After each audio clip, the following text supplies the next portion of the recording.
On peut payer des impôts pour ça. L'humanité et l'humanisme n'a pas de visage. Donc, vous êtes favorable sur vos impôts aide l'immigration. Par exemple, un vol sans faire exprès à l'étalage, je ne vise personne. Vous faites souvent des vols sans faire exprès, vous? Non, non.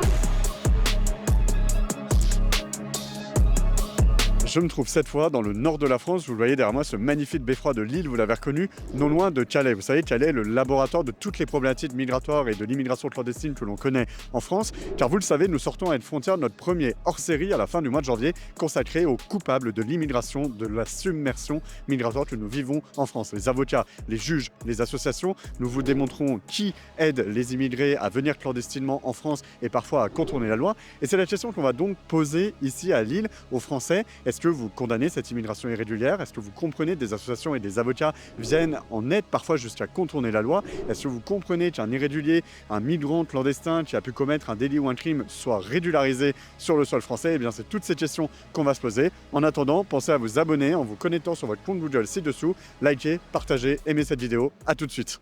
Dites-moi. Monsieur, est-ce que vous trouvez qu'il y a trop de clandestins à Lille? Je pense pas. Non. Oui, pas spécialement, non. Ah, c'est trop cool, mais j'ai vraiment pas envie de répondre. Mais je suis désolée, on m'attend au bar. Non, non, aucunement. Non, parce qu'ils font ce qu'ils peuvent. Enfin, Non, et puis non, et puis il n'y en a pas dans Donc- tous les coins de rue. Hein. Dans le bon ou le mauvais sens, parce que en fait, moi je trouve pas qu'il y en a trop. Enfin, genre, faudrait justement les régulariser, leur donner leurs papiers. Enfin, je sais pas. Enfin, voilà. Le nombre de clandestins, c'est pas vraiment important. Par exemple, si c'est des clandestins mais qui posent pas de problème, je pense qu'on se doit de les aider, par exemple, d'ouvrir les frontières et de leur apporter les aides qu'ils ont besoin parce que c'est humain. Bon, après, c'est ça, je sais pas vraiment. Mais je sais qu'il y en a beaucoup qui posent beaucoup de problèmes. Il y a beaucoup de clandestins ici? Ouais, énormément même. Oui. Ils sont où? Ils sont partout, ils sont logés à droite, à gauche. Et les vrais Français qui ont besoin d'un logement, ils sont pénalisés parce qu'ils sont prioritaires, quoi. Après, moi, je m'y connais pas trop. Genre, c'est un peu de la politique. Moi, en vrai, tant que les gens ils travaillent, genre, je m'en fous un petit peu. Il n'y a pas de problème d'immigration à Lille? Bah non, pas forcément. Enfin, moi, je le vois pas personnellement. pas plus qu'ailleurs. J'ai pas l'impression, personnellement. Alors, il y en a certainement un tout petit peu comme un peu partout, en fait, mais pas plus qu'ailleurs. Hein. Vous dites pas plus qu'ailleurs, c'est-à-dire qu'à d'autres endroits, il peut y avoir ce problème? Enfin, je veux dire, c'est pas la seule ville en France où il y a ce type de problème. Le problème, c'est pas un problème. C'est c'est un problème de civilisation, on va dire. Mais bon, voilà, quoi. C'est la nature. C'est les flux migratoires dus à tous les problèmes économiques du monde et la misère du monde. Vous habitez à Lille? J'habite à Roubaix. À Roubaix, ouais. Est-ce qu'à Roubaix, c'est la même chose? Pas de problème d'immigration? Problème, rien. Vous êtes pour la régularisation des sans-papiers? Ouais, dans le bon sens. Moi, j'ai une amie qui est sans papier, qui travaille de fou et qui cherche à avoir les papiers. Et en fait, c'est horrible parce qu'elle peut pas les avoir à cause des contraintes qui sont données par l'État. Vous êtes en sécurité, vous, le soir, ici, à Lille? Honnêtement, pas trop, non. Mais c'est pas par rapport. Enfin, je dirais pas que c'est par rapport aux clandestins ou quoi que ce soit. Juste, non, en tant que femme, je me sens pas forcément à l'aise toute Mais seule. pourquoi? Il y a bien une cause. La cause, oui, c'est plus certains hommes, quoi, qui sont assez déplacés dans leurs propos. Tous les hommes? La plupart, ça dépend. Ça dépend, surtout les plus âgés. Et non, il y a des plus jeunes. Non, en fait, non, il y a des plus jeunes aussi, j'avoue. Moi, je me sens pas forcément en sécurité partout. Dans le sens où forcément qu'on rentre à 4-5 heures du matin, je me sens pas en sécurité. Mais ça dépend pas de l'île et des immigrés non plus. Enfin, je pense que genre c'est plus concernant les hommes en général, pas que les immigrés, quoi. Est-ce que pour vous, c'est normal de régulariser des clandestins qui auraient commis des crimes ou des délits? Je sais pas. Pas spécialement, non. Non, pas sur Là, non. pas sur cet élément-là, en fait. Hein, non. S'ils commettent des crimes et des délits, non, je pense pas. Par exemple, s'il commet un crime, par exemple, vol à l'étalage, par exemple, et que après il passe 15 ans en France, qu'il a travaillé honnêtement, qu'il s'est rien passé, je pense qu'on se doit d'accorder le pardon. Je me suis pas penché sur la question, parce que je pense pas que... Je sais pas, que ce soit forcément nécessaire, mais... Un crime assez grave, non. Parce qu'il faut que ça rentre dans les lois de la France. Mais sinon, après, si c'est des petits crimes, entre guillemets, par exemple, un vol sans faire exprès à l'étalage, je ne vise personne. Vous faites souvent des vols sans faire exprès, vous? Non. Ça, par contre, non. Ça, voilà. Et c'est pareil pour les Français, et c'est pareil pour tout le monde. Quoi. Clandestin ou pas, quoi. C'est tout. Tout le monde doit se tenir. On est humain avant tout. Non, je crois qu'il doit faire sa peine comme un non-clandestin. Sur le sol français ou expulsé et à l'extérieur? S'il a commis un crime sur le sol français, oui. Je suis pas d'accord, non. Non, je suis pas d'accord. Bah non. C'est pas normal.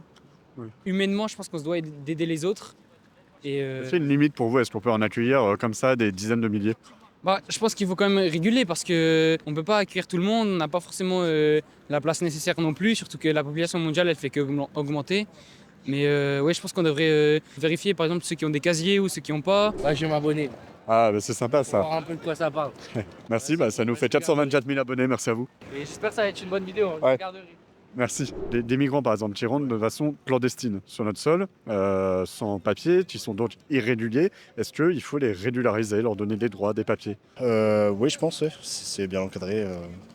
Ouais. Est-ce que notre pays, la France, est aujourd'hui encore en capacité d'accueillir de façon massive l'immigration et ces clandestins? Je pense que si on s'en donne les moyens, oui. Alors je vous parle de ce sujet parce qu'avec notre magazine, on a mené une enquête sur le nombre de, par exemple, de clandestins qui rentrent en France et surtout les associations et les avocats qui viennent en aide, qui parfois même contournent la loi pour aider sur les demandeurs d'asile, les OQTF. Qu'est-ce que vous pensez de ces avocats et de ces associations qui leur viennent en aide? Ça dépend qui les paye.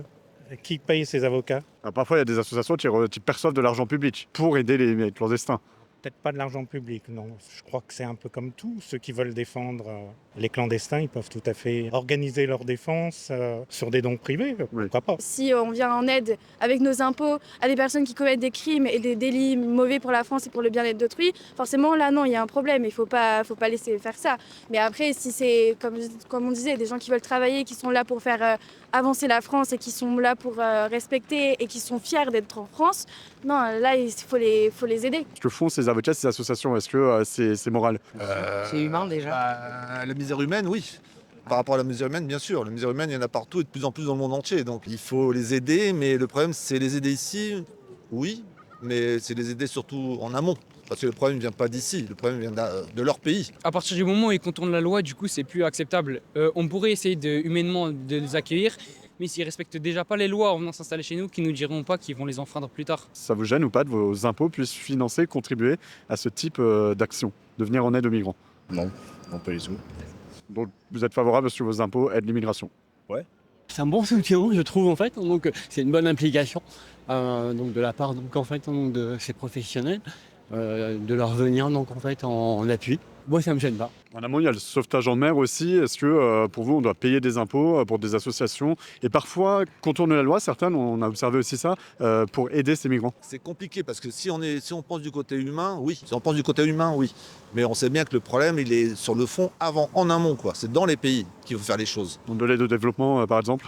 Bien sûr. Surtout ça. Sur les pays d'Afrique, les continents africains, asiatiques ou autres, c'est là-bas que ça se passe le problème. Entendu. Merci beaucoup. L'humanisme avant tout. Bon, on restera sur ce mot alors. Chance alors du coup, oui, on peut payer des impôts pour ça. L'humanité et l'humanisme n'a pas de visage. Vous savez, ça m'amuse beaucoup parce qu'on parle souvent des boomers macronistes et je n'en avais jamais vu d'aussi près, vraiment. Moi, je vous avoue que je suis encore un peu jeune pour me prononcer là-dessus. Après, j'ai pas assez de connaissances sur ça, mais c'est un sujet qui, pour le coup, m'intéresse. Ouais. Et je me renseigne dessus en ce moment. Ouais. C'est pour ça que je vous ai d'ailleurs demandé si c'était en référence à cette nouvelle loi. Mais sinon, non, moi, personnellement, par rapport à mes impôts, tout ça, j'en touche pas encore. Je n'ai pas encore de salaire. Bruno Retailleau, vous en pensez quoi? Vous l'avez cité là? Oui, je l'ai cité parce que j'ai regardé les informations ce midi. Mais après, en politique, je vous avoue, je me connais pas assez. Il y a des associations qui poussent à ça, qui aident les migrants, qui aident à régulariser. Vous pensez quoi de ces associations? C'est des associations où déjà, premièrement, tu as des Français qui sont déjà assez dans la merde. Eux, ils sont pas aidés. Mais par contre, les personnes qui viennent autres, je suis pas raciste. Hein. Vous dites n'est pas raciste. C'est d'abord en priorité les Français et ensuite eux qui passent en dernier.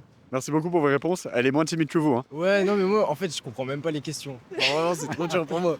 Mais c'est bien. Alors vous le voyez, malgré les révélations que nous vous avons faites avec Frontières, eh bien on se rend compte que malgré ces associations, ces ONG, ces avocats qui viennent en aide avec votre argent, avec des subventions publiques à des migrants clandestins, parfois contestent la loi, eh bien malgré tout il y a des Français qui sont prêts à payer pour ça, qui sont contents, vous l'avez vu, ce couple de macronistes, qui sont contents de voir leurs impôts partir dans la submersion migratoire, malgré nos révélations, malgré le fait que l'île soit gangrénée par l'immigration clandestine, que cette ville se dégrade, eh bien il y a quand même des Français prêts à payer pour cela. Je vous laisse réagir en commentaire.